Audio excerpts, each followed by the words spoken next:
अगर आपको हमारी कहानी अच्छी लगे तो जरूर हमारे चैनल सब्सक्राइब करें और बेल आइकॉन पर क्लिक करना ना भूलें। माधवपुर गांव का दशहरा आसपास के गांव में बहुत ज्यादा मशहूर था। दूर दूर के गांवों के लोग दशहरे के दिन माधवपुर गांव का रावण देखने के लिए आते थे। माधवपुर में रावण दहन बहुत ही धूमधाम से किया जाता था। इस गांव में रामविलास नाम का एक किसान अपनी पत्नी राधा और अपने बेटे मेहुल के साथ रहता था। अजी सुनते हो, दशहरा नजदीक आ रहा है, तुम मुझे थोड़े पैसे दे दो, मैं शहर जाकर हम सब के लिए नए कपड़े खरीद कर ले आती हूँ। अब राधा, इस साल हम दशहरे पर नए कपड़े नहीं खरीदेंगे। इस साल मैं कोई भी फिजूल खर्च नहीं करूँगा, मुझे पैसे जमा करने हैं। ऐसा क्या काम है तुम्हें जो अपने परिवार के लिए पैसे खर्च ना कर उन्हें जमा करना चाहते हो? राधा, तुम तो जानती हो माधवपुर गांव का दशहरा आसपास के गांव में कितना मशहूर है। रावण दहन के कार्यक्रम में आसपास के गांव के कितने लोग इकट्ठा होते हैं। इतने लोगों के बीच रावण को दहन करने वाला कितना भाग्यशाली होता है।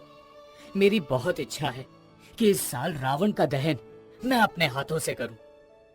अच्छा, पर नियम तो ये है ना कि जिसे रावण दहन करना है उसे सबसे ज्यादा चंदा देना होगा। हाँ राधा, यही नियम है। इस वजह से मैं इस साल भर से पैसे जमा कर रहा हूँ। इस साल की फसल भी अच्छी हुई है। इस साल की फसल पर मैंने बहुत ज्यादा मेहनत की है। हर एक चीज का ख्याल रखा है, अच्छे बीज, अच्छी खाद, अच्छी सिंचाई। इसलिए उम्मीद है कि फसल में हमें अच्छा मुनाफा हो जाएगा और मैंने जो पैसे जमा किए हैं उनको मिलाकर हम ढेर सारा चंदा जमा करेंगे ताकि रावण दहन का मौका मुझे ही मिले। वाह जी वाह, बहुत ही खुशी की बात होगी ये तो। आपके हाथों से बुराई के पुतले का अंत होते देख मुझे गर्व महसूस होगा। हमेशा हमारे गांव के रावण का दहन दूसरे गांव के लोग ही करते हैं क्योंकि वो ज्यादा चंदा दे देते हैं। जब हमारे गांव के लोगों को पता चलेगा कि इस बार आपने सबसे ज्यादा चंदा देकर रावण दहन करने की ठानी है तो उन्हें आप पर बहुत गर्व होगा। रामविलास बहुत ही मेहनती और दृढ़ निश्चयी था। वो जो एक बार सोच लेता था वो करके दिखाता था। पिछले वर्ष के रावण दहन के कार्यक्रम में जब उसने किसी और गांव के व्यक्ति के हाथों रावण का दहन होते हुए देखा था, तब से ही उसके मन में ये इच्छा जाग गई थी कि चाहे कुछ भी हो जाए, अगले वर्ष रावण का दहन वो खुद अपने हाथों से ही करेगा। इस वजह से वो साल भर के फिजूल खर्च में कटौती कर अपनी फसल पर बहुत मेहनत करके पैसे जमा कर रहा था। अब राधा, अभी तुम इस बारे में किसी को भी कुछ मत बताना। जिस दिन रावण दहन के लिए मेरा नाम निकलेगा उस दिन सबको पता चल ही जाएगा। ठीक है जी, मैं किसी को कुछ भी नहीं बताऊंगी। रामविलास का बेटा मेहुल आता है और रामविलास की गोदी में बैठ जाता है। पापा, हम रावण दहन क्यों करते हैं? हर साल उस पुतले का जलना हमें क्या संदेश देता है? बेटा, दशहरे के दिन रावण के पुतले का दहन हमें बुराई पर अच्छाई की विजय का संदेश देता है। ये दर्शाता है कि बुराई चाहे कितनी ही शक्तिशाली या विशाल हो, पर वो सच्चाई और अच्छाई के सामने ज्यादा दिन नहीं टिक सकती। बुराई का अंत होना निश्चित है। जिस तरह वर्षों पहले श्री राम ने रावण का दहन करके ये बात पूरी दुनिया को बताई थी, उस तरह ही हम इसे हर साल करके यही बात दोहराते हैं। चलो चलो निकलो यहाँ से, बहुत हो गया, अब हम तुम्हें बर्दाश्त नहीं कर सकते। हाँ हाँ, बहुत हो गया। एक तो कभी वक्त पर किराया नहीं दिया, ऊपर से तुम्हारा ये लड़का जग्गू हमारे ही घर में चोरी कर रहा है। चोर कहीं के। ओ हरियाली, चोर किसे कहती है तू? होती कौन है हमें घर से बाहर निकालने वाली? हम ही तेरा घटिया घोंसला छोड़कर जा रहे हैं। हम चोर ना बोलो तो क्या बोलूं? देखा मिट्ठू जी कैसे अपनी जुबान चलाती है। चल कब्बी, निकल जा यहाँ से। हरियाली तूती ने कबो के परिवार को उनके घर से बाहर निकाल दिया। कबे बारिश में भीगते हुए इधर उधर सहारा ढूंढने लगे।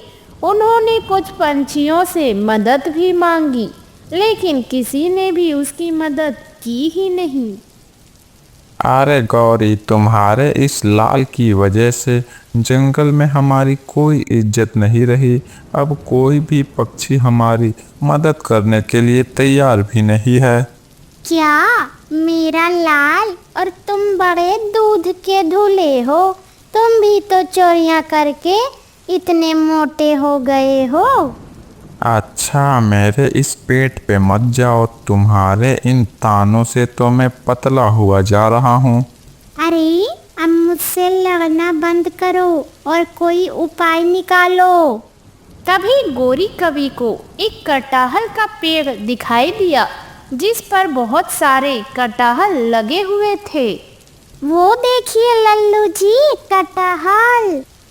अरे भुक्कड़, ये भी कोई वक्त है कटहल खाने का?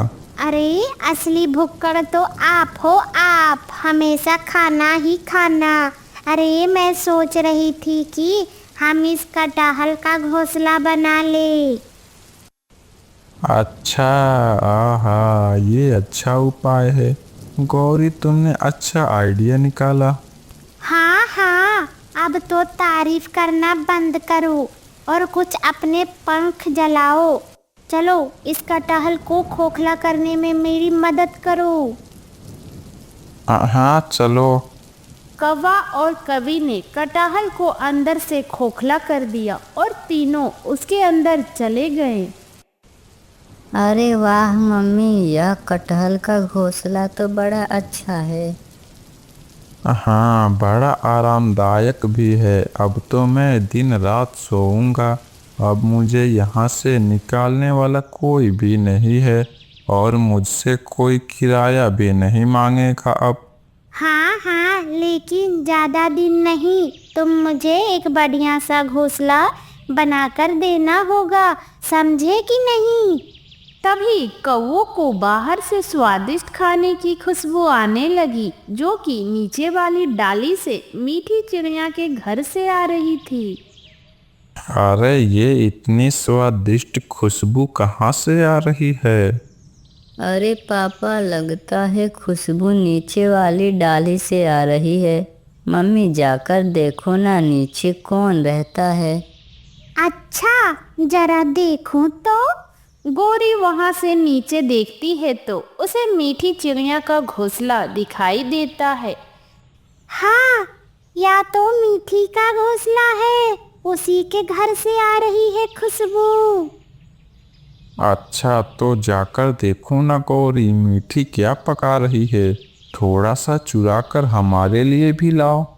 अरे मरवाओगे क्या लल्लू जी? उसे घर से बाहर तो जाने दो, फिर चुराती हूँ मैं।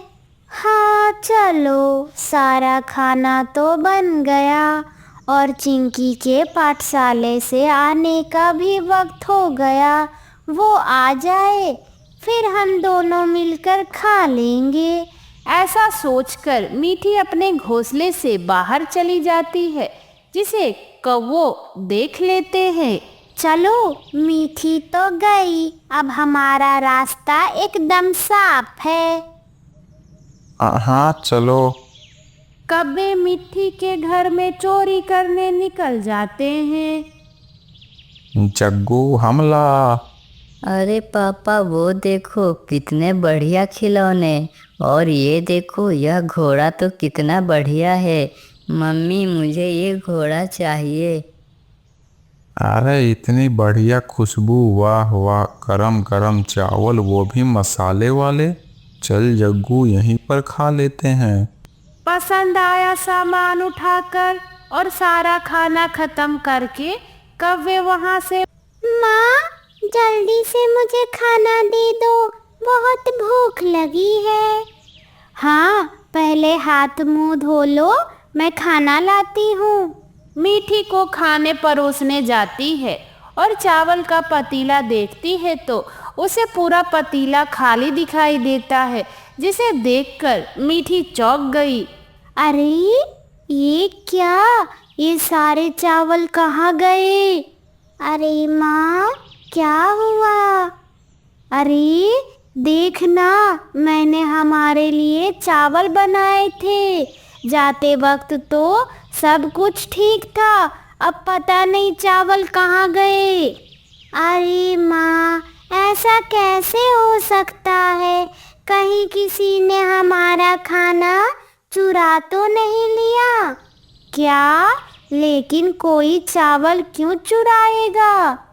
अरे माँ, या देखो, मेरे खिलौने और वो मेरा घोड़ा भी यहाँ पर नहीं है। लगता है उस चोर ने वो भी चुरा लिए। अरे नहीं, घोंसले का बहुत सारा सामान गायब है। पता नहीं किसने चोरी की है। मीठी ने चिंकी के लिए दूसरा खाना बना दिया। दोनों खाना खाकर सो गई। इधर कभी मीठी के घर का सामान देखकर बहुत खुश हो रही थी। बेचारी मीठी, उसका छोटा दिमाग तो यह सोचकर खराब हो रहा होगा उसका सामान आखिर गया कहाँ।